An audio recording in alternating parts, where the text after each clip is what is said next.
First ever factory outlet Mukunda jewellery కేపీహెచ్పి కొత్తపేట్ ఖమ్మం సోమాజిగూడ హన్మకొండ.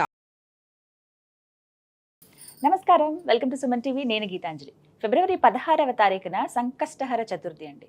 ప్రతి మాసం వచ్చేటువంటి ఈ సంకష్టహర చతుర్థి ఎంతో విశేషం అంటారు. ఆ గణపతికి పూజ చేసుకుంటారు సకల విఘ్నాలు తొలగడానికని. అలాగే ఇంకొన్ని విశేషాలు కూడా ఉన్నాయి ప్రత్యేకించి ఈ మాఘమాసంలో వచ్చినటువంటి సంకష్టహర చతుర్థికి. తెలుసుకుందాం ఆ వివరాలు. వివరించేందుకు ప్రస్తుతం మనతో పాటు ఉన్నారు ప్రముఖ జ్యోతిష్యులు బ్రహ్మశ్రీ నందిభట్ల శ్రీహరి శర్మ గురువు గారు. వారితో మాట్లాడదాం. గురుగారు నమస్కారం అండి. వాగర్థావివ సంపృక్తౌ వాగర్థ ప్రతిపత్తయే జగతః పితరౌ వందే పార్వతీ పరమేశ్వరౌ. సదాశివసమారంభాం శంకరాచార్య మధ్యమాం అస్మదాచార్య పర్యంతం వందే గురు పరంపరాం. ఆదిత్యాయ చ సోమాయ మంగళాయ బుధాయ చ గురుశుక్రశనిభ్యశ్చ రాహవే కేతవే నమః. శృంగేరి జగద్గురు పీఠాధిపతులకి కంచిపీఠాధిపతులకి నమస్కారములు తెలియజేసుకుంటూ కార్యక్రమాన్ని ప్రారంభిద్దాం. సంకష్టహర చతుర్థి ప్రతి మాసం వస్తుందండి. చక్కగా పూజ అయితే చేసుకుంటారు ఆ రోజు అంతా నియమంగా. అంటే వినాయక చవితి ఎలా అయితే చేసుకుంటారో ఇంకా అలాగే భావిస్తారు చాలా మంది. అదే ఈసారి చాలా ప్రత్యేకం అంటున్నారు మాఘమాసంలో వచ్చేటువంటి చతుర్థి. వివరాలు తెలియచేయండి. తప్పకుండానమ్మా. మనకు ఉన్నటువంటి అనేక మాసాలు 12 మాసాలలో వైశాఖ మాసము, ఆషాఢ మాసము, శ్రావణము, కార్తీకము, ఆశ్వీజము, మార్గశిరము, మాఘము, ఈ మాసాలన్నీ కూడాను మానవుడు తరించడానికి అనగా తన యొక్క సంకల్పం నెరవేరడం కోసం చేసుకునేటువంటి పూజా వ్రతాది నియమాలు పాటించడానికి అనుకూలం. మిగతా మాసములన్నీ కూడా పితృదేవతల్ని ఆరాధనగా చేసుకునేటువంటి కొన్ని ఉంటాయి. అయితే మనకు సంకష్టహర చతుర్థి అనేటువంటిది అనాదిగా యుగ యుగాల నుంచి ఆచరిస్తున్నటువంటి వ్రత విధానం ఇది. దీనివల్ల మానవులకి కలిగేటువంటి లాభము అనే దానికంటే కూడా శుభాలు అనేటువంటి మంచిది. ఆ శుభాలు అనేటువంటివి మానవులకి కలిగే శుభాలని వర్ణించడానికి మనకు ఒక సమయం అంటూ సరిపోదు. అంతటి గొప్పది. ఎందుకనంటే కరుణామయుడు, దయామయుడు సాక్షాత్తు విఘ్నేశ్వరుడు.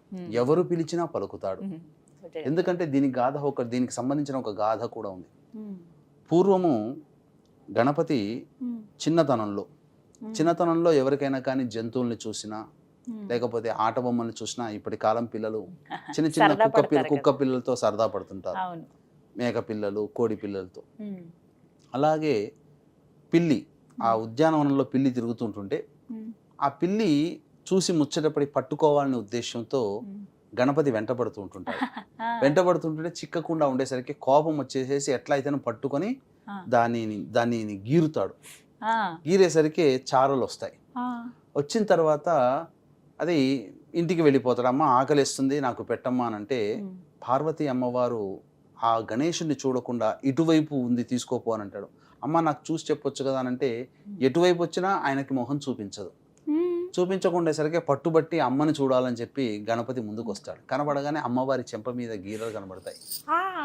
కనబడేసరికి అప్పుడు ఎందుకమ్మా ఏమైందమ్మా అనంటే, నీకు తెలియకుండా ఎవరు చేశారో చెప్పు, నేను వాళ్ళని సంహరిస్తానంటే, ఎవరైనా చేస్తే నీకు చెప్పొచ్చు కానీ నువ్వే చేసావు కదా, నీకెలా చెప్పను నేను అంటుంది. ఏం జరిగింది అని చెప్పమ్మానంటే, నీకు తెలియదా నువ్వు చేసిన పని, ఒకసారి గుర్తు తెచ్చుకుంటే అంతకుముందు జరిగినటువంటిది. ఈ సృష్టినంతా కూడా ఏ రూపంలో ఉన్నా నేను తల్లినే కదా, కాబట్టి అన్ని జంతువులు నా రూపమే కదా, మరి నువ్వు ఆ ప్రాణిని నువ్వు ఇబ్బంది పెట్టావు కదా, కాబట్టి నువ్వు ఆ ప్రాణిని సంరక్షించు అనగానే ఆ ప్రాణి కోసమై ఆ ఉద్యానవనం అంతా ఎతికి ఒక చోట దాక్కున్నటువంటి ఆ పిల్లిని చేరదీసి దగ్గర తీసి, ఇక ఆ రోజు నుంచి అమ్మ బాధపడిందని చెప్పి ఆ రోజు నుంచి ఏ ప్రాణిని కూడా ఇబ్బంది పెట్టకుండా ఉన్నాడు గణేశుడు.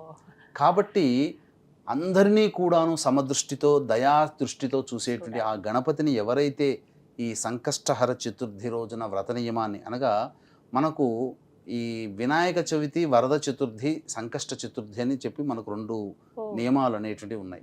కాబట్టి ఈ వరద చతుర్థిని వినాయక చవితిగా మనం పిలుచుకుంటుంటాం. ఈ సంకష్టహర చతుర్థి వ్రతాన్ని మాత్రం పౌర్ణమి వెళ్ళిన తర్వాత చతుర్థి తిథి ప్రదోషకాల సమయంలో ఉండగా వచ్చేటువంటి రోజున ఆచరించాలి అని మనకు శాస్త్రం చెప్పబడి ఉంది. ఇప్పుడు ఫిబ్రవరి 16వ తారీఖు వచ్చింది కదా గురుగారు, ఆదివారం రోజు వచ్చింది. దానికి ఇంకా చాలా విశిష్టతలు ఉన్నాయమ్మా. ఎందుకనంటే మాఘమాసము ప్రత్యేకం ఒకటి, రెండవది ఆదివారం అనగా రవికి సంబంధించినటువంటి వారముగా చెప్పబడి ఉంది. మూడవది హస్తా నక్షత్రం ఉంది.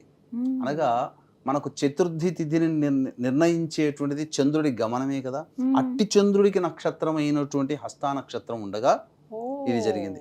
ఆ, తర్వాత అది మూడవది కదా. మూడోది. ఇక నాలుగవది బుధుడు అనేటువంటి వాడు మనకు చెప్పాలి అని అంటే కన్యా మిథున రాశులకి అధిపతి. ఉచ్చస్థితి పొందుతాడు బుధుడు.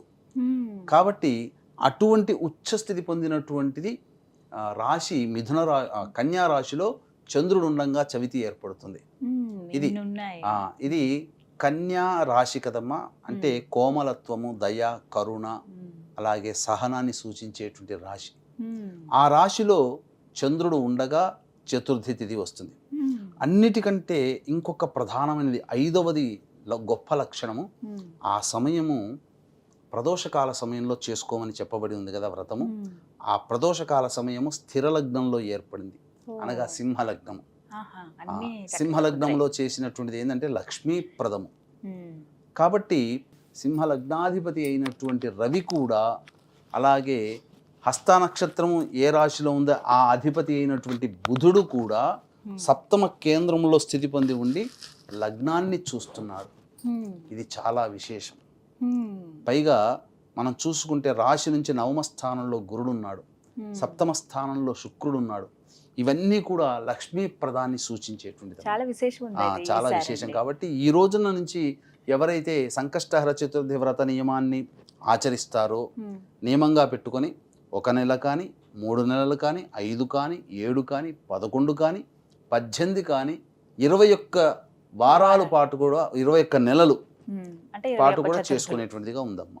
ఇలా సంఖ్య బట్టి చేసుకోవచ్చు. వాళ్ళ ఓపిక ఎలా చేయాలండి అంటే మనకు శాస్త్ర ప్రమాణాన్ని అనుసరించి మనం చెప్పుకోదలిచినట్లయితే ఉదయాన్నే లేచి కాలకృత్యాదులన్నీ తీర్చుకొని 16వ తారీఖు రోజున అయింది కాబట్టి 16వ తారీఖు రోజున ఒక చక్కటి చతురస్రముగా ఉన్నటువంటి ఒకటి పసుపు రంగు గుడ్డని మనం తీసుకొని ఒక పీటను ఏర్పాటు చేసి ఆ పీటని చక్కగా పసుపుతో అలంకరించి దాని మీద షట్కోణముతో ముగ్గు వేసి పసుపు కుంకుమతో అలంకరించి దాని మీద ఈ యొక్క పసుపు గుడ్డను పెట్టి ఆ పసుపు గుడ్డ మీద 3 పిడికిళ్ళు బియ్యము పెట్టి దాని మీద తమలపాకులు, ఖర్జూరములు, వక్కలు, గణేశుని యొక్క రూపముగా పసుపుతో చేసినటువంటి హరిద్రా గణపతి పెట్టుకొని పూజ చేసుకోవాలి. మొదలుగా పూజ చేసుకొని సాధారణంగా గణపతి పూజ చేసుకోవాలి. ఆ రోజంతా కూడాను ఉపవాస నియమాన్ని పాటించాలి.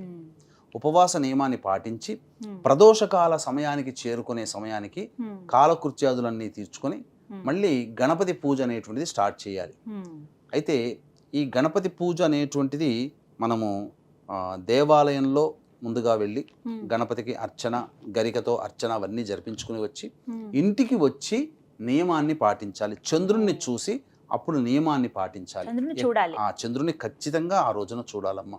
చంద్రుడు నెలవంక మంచిగా చక్కగా కనిపిస్తుంది. ఇక ఆ 3 పిడికిళ్ళు ఏవైతే బియ్యం తీసామో ఆ బియ్యాన్ని అంతా కూడాను వేసి బెల్లముతో చేసినట్టు పాయసంగా చేసి అప్పుడు గణపతికి పూజ చేయాలి.